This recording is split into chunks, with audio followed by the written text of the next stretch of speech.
This one's about Pete Kelly.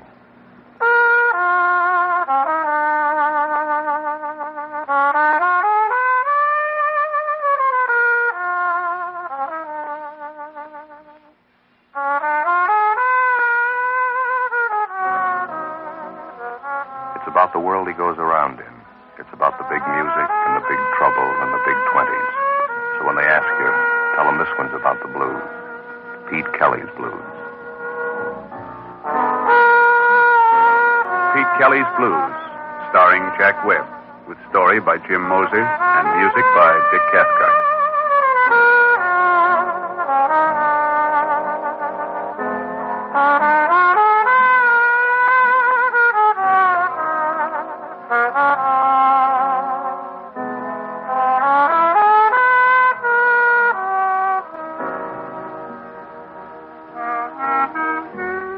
My name's Pete Kelly. I play cornet. You'll find us at 417 Cherry Street, Kansas City. It's a standard speakeasy. We got 35 cases of cut whiskey and a 7-piece band. We start every night at 10 and we play till 6 in the morning. It's not much, but the contract runs out in June 1924. After that, there's a place in South Chicago that may take us. In the meantime, we're working here on Cherry Street. The lease is made out to George Lupo. His brother gave it to him after the funeral. The kind of music we play started out as a backroom exercise in a little swamp stop called Myrtle Grove. La Rocca took his Dixieland band to Reisenweber's in New York. We got as far as Kansas City. It's no place to get off a train unless you're a sack of mail. Because around here, everybody works at the same job, staying alive. $50 buys a pair of socks, a spaghetti dinner, or a down payment on murder. Well, last night, everything turned sour about midnight. The town was down on its hands and knees trying to crawl through one of those Kansas City hot spells that blast by every third day. It was heat and headaches all the way. Our drummer, Nick, was dragging the beat, and I went bad 12 bars in on the Memphis Blues. Well, I figured we better cut the set short, so we started to fight our way through one chorus of Roses of Picardy. That's when the kid came in and stood by the bandstand.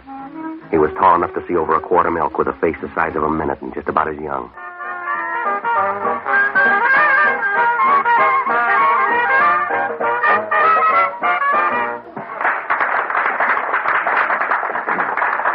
All right, let's get off for a while. Who's your friend, Pete? I don't know, but he must be tone deaf. Mr. Kelly! Mr. Kelly! Yeah, son. I heard you play. You sound good. We've been better.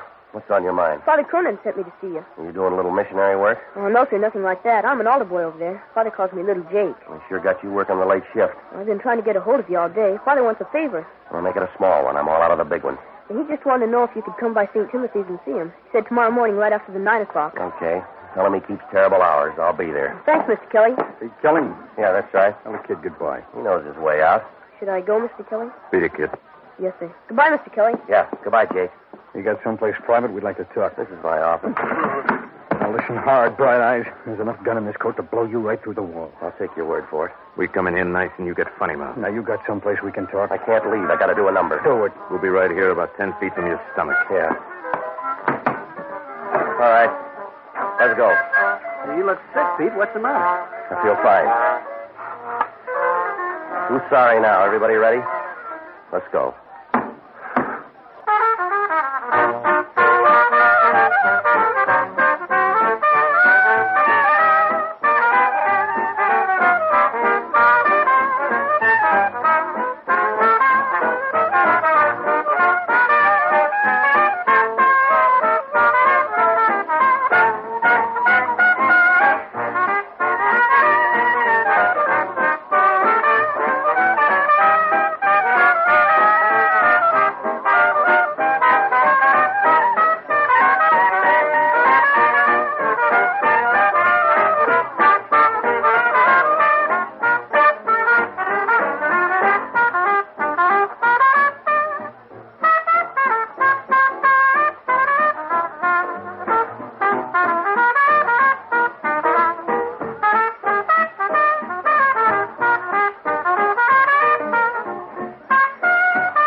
right, you proved it. Now let's go.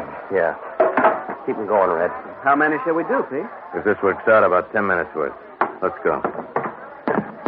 The alley will do.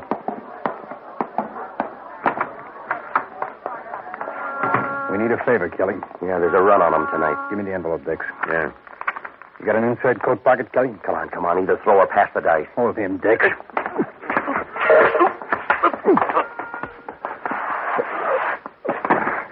Pull him up, Dix. Come on. Up. Yeah. Now, this is how. Here's an envelope. It goes in your inside coat pocket, and it stays there until 6 o'clock tomorrow night. You don't open it, you don't mess with it. What happens at 6 o'clock? You'll be the first to know.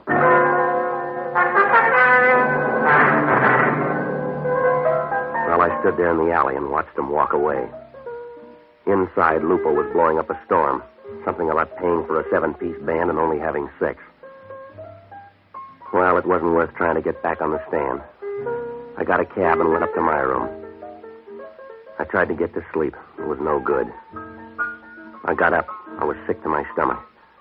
After that, I went to sleep. The next morning, I made a pass at some breakfast and tried to look through the sports page. Harry Heilman got 4 for 5 against the Red Sox, but that's all I read. That envelope had me. People have been taken out in alleys before, and they've been worked over, usually to get something away from them, not to give it to them. No matter how I tried to put it together, it wouldn't come out. Thin or fat, it wouldn't slice. I had the envelope, and I had to wait till 6 o'clock. Well, I gave up on the coffee, and I started over to see Father Cronin. It was a little after 9:30 when I started up the steps of St. Timothy's. I figured Mass was almost over, so I hung around in the vestibule for a couple of minutes, trying to look like a part-time bell ringer. Hi, Mr. Kelly. Hello, Jake. Father's back in the sacristy, Mr. Kelly. He said for me to show you the way. They move it? No, sir. All right, Jake. Show me the way.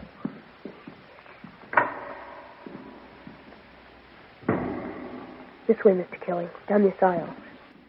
Well, I guess I was too busy trying to act like I knew my way around to pay much attention to a fat, chunky little guy wearing a brown Borsalino hat. He stood up in a back pew a couple of aisles over. The church was empty except for the 3 of us. Little Jake found out about it just before I did. Mr. Kelly, that man back there. All right, mister. I'll take that envelope. Jake, get down. Mr. Kelly, look out! Look out!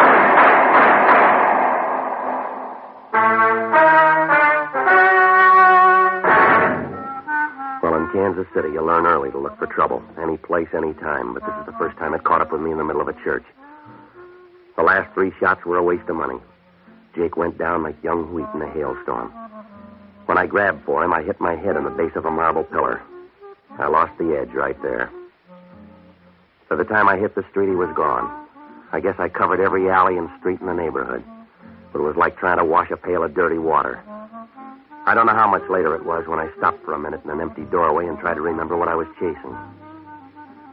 Well, a siren was crying off somewhere in the distance, and I started back for the church. The coroner's wagon was just pulling away as I got there. I didn't see Father Cronin around, so I went back to the rectory and rang the bell. He came to the door in his shirt sleeves. He stood there for a minute just looking at me. And then he motioned me inside. In here. Sit down. The kid, Father, little Jake. He's dead. You want a blow-by-blow? Yeah, I know, Father. I was there. Sure you were there. You're always there. I should have known better than to call you. I should have known it meant trouble. Oh, wait a minute, Father. This wasn't my party. I called you here today to ask you a favor, Pete. Yeah, I know. You don't know. It's too late now. We were going to have an altar boys picnic tomorrow at Washington Park. I wanted you to play a little music for us. We won't be going now, Pete. We got a funeral instead. Yeah. What do you want me to say? Don't say anything, Pete. If you've got any private fights, that's your business. But don't bring your beefs into the church. I never saw the guy before, Father. Don't kid me. He didn't come in here to shoot little Jake. Now, look, I know this is hard to understand. You bet it's hard to understand. We've been over it before, but you ran with the same pack. You hung on to the same friends. You had it all figured out. Well, you figured this one, Pete. There's a 9-year-old boy on his way to the morgue. He took a gangster's bullet that you earned. Now you go ahead. Figure it. I got this envelope. I don't want an explanation. Take your excuses and peddle them where you need them. To the bootleggers and the gunmen. Take them to your crowd. This envelope, Father, they shoved it in my pocket. I was out in the alley behind the club. 2 guys. They worked me over. I didn't think they'd try anything like this. Neither did little Jake. All right, Father, I told you I was sorry. Go on home. Why don't you stop cutting at me and say a prayer for that kid? I would, but I'm too busy praying for people like you.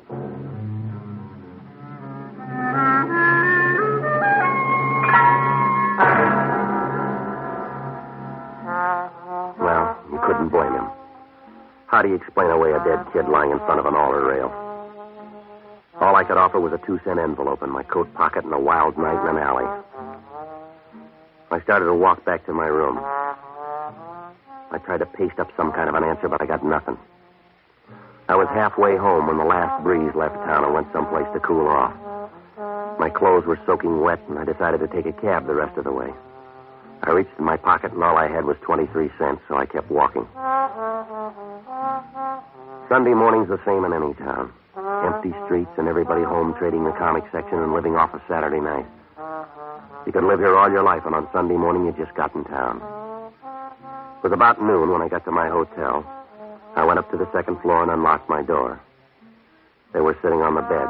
Their coats were off, and they'd hung them on the back of a chair. The same two boys who'd given me the envelope last night.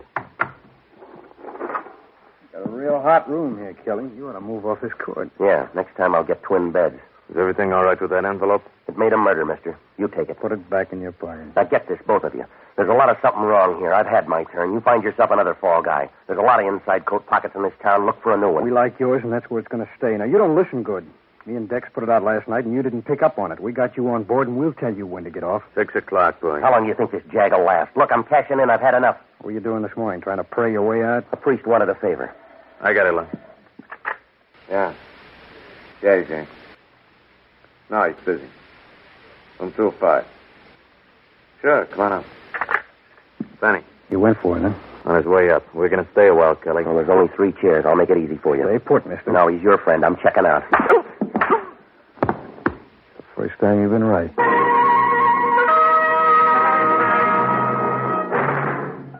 Well, it happened so fast I didn't even see his arm move. My knees buckled and I pitched forward. I don't know how long I laid there, but when I opened my eyes, the afternoon sun was almost gone. What was left of it was bleeding through a rip in the blind. Well, I could hear somebody breathing hard like a fat man on a hot day, and when I rolled over, I saw him. A tough prohibition agent by the name of Cage. The weather didn't make any difference to Cage. He always looked that way. His collar was wilted, and it looked like Arrow's first try. His necktie was pulled down, and the knot was twisted. The heat had worked him over so that the front of his shirt was splotchy and damp. Reminded you of a first-grader's map of the world. He was sitting in a chair with his arms draped over the back and his head resting on his hands. He was smoking a Milo Violet, but it didn't help that much. His mouth was wound around a toothy grin, and he looked like a mountain lion who'd just eaten her young. You can get up now, Kelly. You made your point. Yeah, sure. How long you been here? Long enough to fill out your booking slip. You're going to jail, mister. What for? Sleeping on the floor? For the dead guy on the bed. Who is he? I don't know. How'd he get there? You put him there after you shot him. Now get your hat. Look, Prohibition's your racket. Dead bodies are out of your line. Not when I find him in your room. Now let's go downtown. We'll both tell homicide. We'll find the details later. Gage, you couldn't find yourself in a mirror. I didn't have anything to do with this, and you know it. I've been out for the last 3 hours. This happened after they slugged me. Save it for the jury. All I know is I got a phone tip to check room 205. I come up here and I find you and a dead guy. That's all I need. You can dress it up fancy and make it look cute, but it still comes out murder. There's enough liquor in this town to float it away, and you're wasting your time with a killing that's none of your business. You're my business, big shot. Somebody put 2 pounds of lead in Benny's chest, and you're my pick. Benny who? Benny Davis. He worked for Mike Quinlan. You look pale. Yeah, I'm just beginning to feel the squeeze. Mike Quinlan on one side and those 2 trigger men that you let walk out of here on the other. You got it, and I'll be turning the handle. Now, before you start worrying about your picture in the paper, you better turn up the 2 guys that were here with me. That part of the same dream? They gave me an envelope to hold for them. The price on it's going up with a minute. A 9-year-old kid died for it, and this guy here on the bed. That's a good story. Do you write him down or just make him up? Look, you got nothing on me, and I haven't got much time. I'm leaving you. That's all right. I call downtown. The minute you hit the street, they'll pick you up. In the meantime, you better come up with more than you got. They don't hang you in this state on a hunch. I'm going to check this room over. I'll find all we need. You couldn't find your head with both hands. Goodbye, Cage. All right, you got till midnight, big shot, and then I'll be around. Yeah. I'll have it all set up. All we'll need is time to run the extra.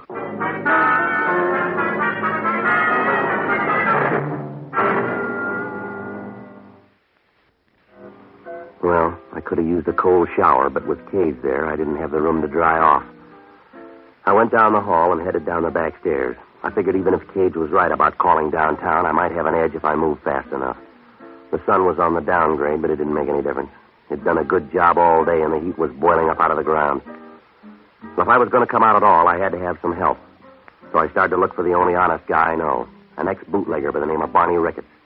The only bootlegger in the country that went broke in 1922. He drank himself out of business. I phoned 8 different places and tried 4. Nobody'd seen him. I was about ready to give up when I finally found him sitting in the middle of a bourbon fog in a little Spanish joint somewhere on the edge of the East Bottoms. He was sitting at a back table trying his best to make time with a plaster bust of Queen Isabella. Ah, Petey, my boy, you're just in time. I'm not quite certain, but I think the young lady here has a friend. I got to talk to you, Barney. If you're any good at all with Spanish, now is the time. I was positive she'd loosen up on this second bottle of wine, but no, she's utterly uncharitable, and I think she's a picture of a perfect boy. Yeah, all right, Barney. To a member of the old Castilian school, there can be no excuse for the conduct she's exhibited. Yeah. Why, do you know I was even good enough to buy her 3 rounds of Portuguese brandy? Imported, mind you. But what do I get for my pains? Not even a civil thank you. All right, listen to me, will you, Barney? I've been sitting here in the most gentlemanly fashion, sipping this delicate nectar and trying vainly to keep the party going. But does she help? No! I've talked to her about politics, medicine, literature, Keats, Byron, Shelley, Faith Baldwin. I've even talked about the weather. Barney, she's a statue. Oh, a simple oversight, Petey. It could happen to anyone. Now, look, I'm in trouble. Of course you're in trouble. You'll always be in trouble because you're a child of adversity, a son of scorn. The fates spit in your eye and you try to retaliate, but the wind's always blowing in the wrong direction. You're a lost leaf in the mortal storm, Petey. You're a pebble shaking a tiny fist at the mountain. You'd like to fight for some strange, fantastic cause, wouldn't you? But you can't find anybody your size. Men are too small and the gods are too big. Petey, you're lost. Are you all through now? Yes, what kind of trouble? A pair of bum murder raps. Somebody slugged me in my room, and I woke up with a dead guy. Dubious honor. You mentioned 2 murders. One of them was an altar boy over at St. Timothy's. The other guy worked for Mike Quinlan. The same Quinlan that controls most of the Canadian import here in town? Yeah, that's him. Oh, time's short. Let's finish the brandy. 2 guys started all this at the club last night. Names are Ludd and Dex. Mean anything to you? This'll all sound better with more brandy. You picked 2 of Quinlan's first string. Ludd Sandell and Dex Porter, both killers. Look, they gave me an envelope to hang on to. Now, nose around. See if you can find out what it all means. The dead guy up in my room, his name's Benny Davis. See if you can find out where he fits in, will you? It'd be a lot simpler if you just joined Quinlan's gang. Benny Davis holds a card in the same organization. Well, how about Ludd and Dex? Any bad blood between them and If Davis? there is, it doesn't show. They're closer than unborn peas. You sure about that, Barney? Police blotter can't be that wrong. Benny's sister will tell you the same thing. Where do I find her? Chelsea Apartments. Beautiful girl, Petey. When you're my age, she'll disturb your memories. All right, now get going, will you? See how close you can get to Quinlan's headquarters. Find out what you can about Ludd and Dex and Benny Davis. Maybe Quinlan's got him on a special job or something. Find out what it is, will you? You'll find me in a temporary economic slump, Petey. I'll need car fare. Yeah, well, that makes 2 of us. I'm broke. You'll have to do it on foot. Oh, well, I have friends here, and my credit's unlimited. Well, hurry up, will you, Barney? One moment. Alfonso, would you loan me $1.50? Come on, let's go. He's only bluffing. He won't shoot.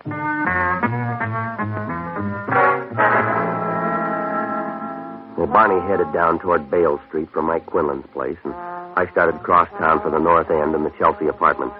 I couldn't begin to work it out. If Dex and Ludd were such good friends with Benny Davis, why did they kill him? And if they didn't do it, who planted his body in my room and why? Well, I was running way late, and there wasn't much time to catch up. I finally found the Chelsea Apartments on the corner of Stocker and Bales. It was an old 3-story wooden frame. I checked the mailbox, and Louise Davis was down for apartment 17. Well, inside, the hallway was dark, and a couple of gas jets were smoking up the ceiling. There was a potted palm by the foot of the stairs, and it looked like it was growing out of old gum wrappers and cigar butts. Apartment 17 was at the rear of the first floor. She answered the door, and you could tell right away Barney was right. She was pretty, and she had enough smile to last you for years. Yes? You Louise Davis? That's right. I can do better for you. You're Pete Kelly. I've heard you play. Yeah, well, so far you're batting 1,000. Can I come in? Yeah, sure. You didn't bring your band, so it must be a social call. I'll make this short. It's about Benny. What about him? That's what I want to know. He's got a couple of friends. I got to know about him. Then he isn't that popular. You mean Ludd and Dex? They'll do. They got trouble, and they're cutting me in. What kind of trouble? Well, I'm not sure. That's why I came to you. I can't help you. They never tell me what they're doing. Well, they gave me an envelope. They told me to hold it till 6 o'clock tonight. You haven't got any problem. You'll know in an hour. Yeah, well, maybe I'm tired. I want to know now. I'll take any lead you got. They found out I told you this. They might not like it. They got some kind of a beef with Quinlan. Does Mike know about it? I wouldn't know. I just heard him talking one night. They're not happy with the money Quinlan gives them. They got any plans? I don't think we better talk about this. Let me get you a drink, huh? Now, look, this is the last trip around for me, lady. I got to have everything you know. You said something about an envelope, didn't you? That's right. You got it? Right here.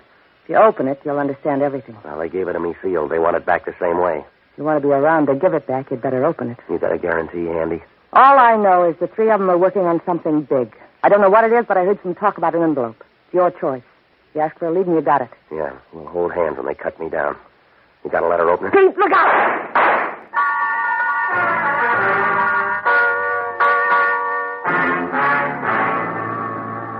Well, it all happened faster than a Mexican divorce. Louise Davis was dead before the echo left the room. Well, I got to the window, but whoever did the shooting was gone. I grabbed the envelope, and on my way out, I took another look at her. There wasn't anything left but the smile. I cut through a couple of back lots and down an alley. I stopped in the doorway and opened the envelope. Inside was a handful of typewritten sheets.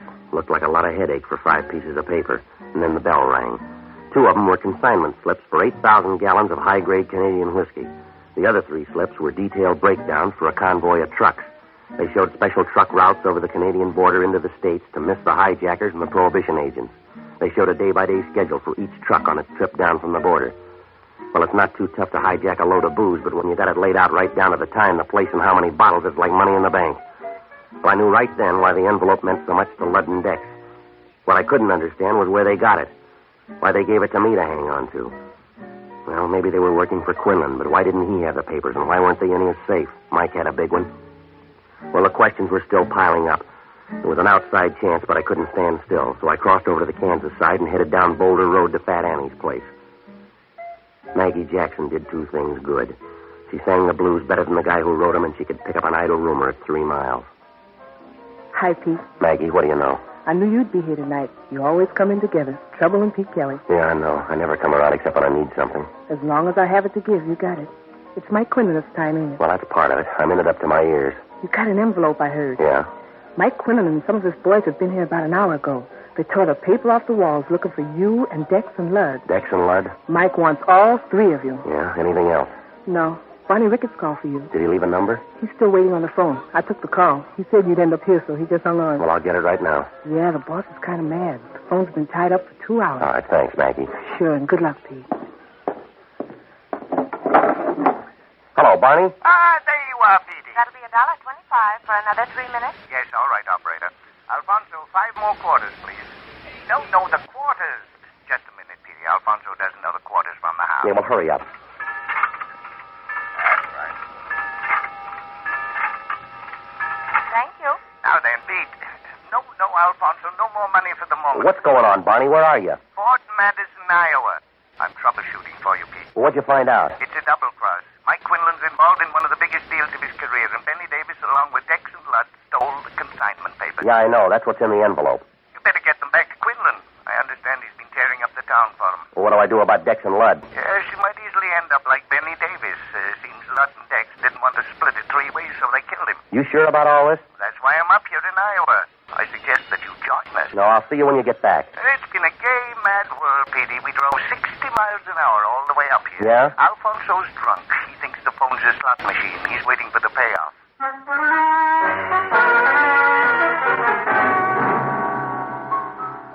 Well, as soon as I hung up the phone, everything fell into place.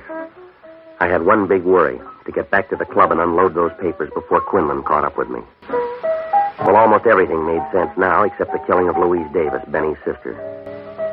It was easy to see why they dropped Benny along the way, but why his sister? How did she tie in? Well, on the way back to town, I mulled over a couple of possibilities, and I figured maybe I came up with the answer. I started back for town, and it was rough all the way. I kept thinking any minute I'd bump into Mike Quinlan, and I couldn't be sure that I'd lost Dex and Ludd. It was almost dark by the time I got back to the club. The band was waiting around for the Sunday rehearsal. We ran through one number, and then things got cloudy. Now, Kelly. You're early, Dex. Close enough. No, not for me. You said 6 o'clock. Your horn's no match for this gun. Give me the envelope. 6 o'clock, Dex. All right. Let's try someday, sweetheart. Hand me that plunger, will you, Red? I'll give you the pickup.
All right.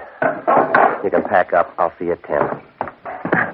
You gonna give me that envelope, or do I blow it out of your pocket? The same way you handled Louise Davis? I don't know what you're talking about. I think you do. You killed her and you killed her brother. You got it all figured out, haven't you, The Kelly? horn player's right, Dex. Don't turn around. You got it wrong, Lud. I don't think so. I never should have let you kill Benny. That should have been the tip-off, and that kid in the church and Benny's sister. You had to make the big try. It was for me and you, Lud. It won't wash. You're going to die, Dex. Pick a spot to lay down. Not in the back, Lud. You'd give me a better chance than that. Would I? Look out, Lud! Like I said, Dex, pick a spot. Well, that wraps it up, Kelly. You better sit down, Lud. No, this'll do. It won't be a long wait. I don't mind standing. Suit yourself. 6 o'clock, Lud. Here's your envelope. Yeah. Thanks. Yeah.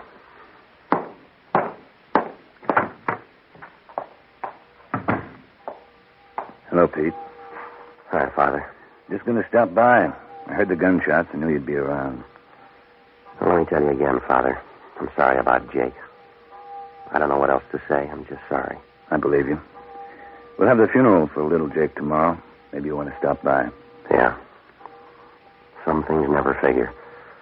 A 9-year-old kid shot down. No reason for it. None in the world. 9-year-old kid. It's done, Pete. Don't waste your pity on little Jake. He's got a big lead on both of us. I don't get you, Father. You and I should die as good as a 9-year-old.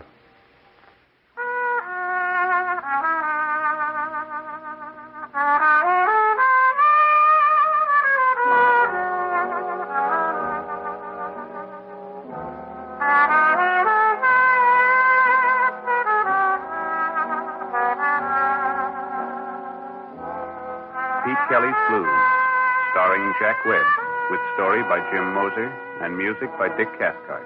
Scoring by Matty Matlock.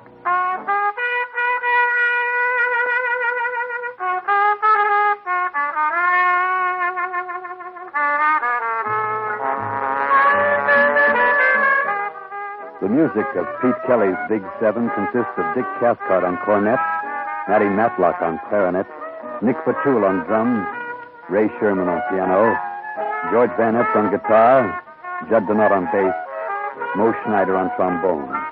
The songs of Maggie Jackson were written by Arthur Hamilton.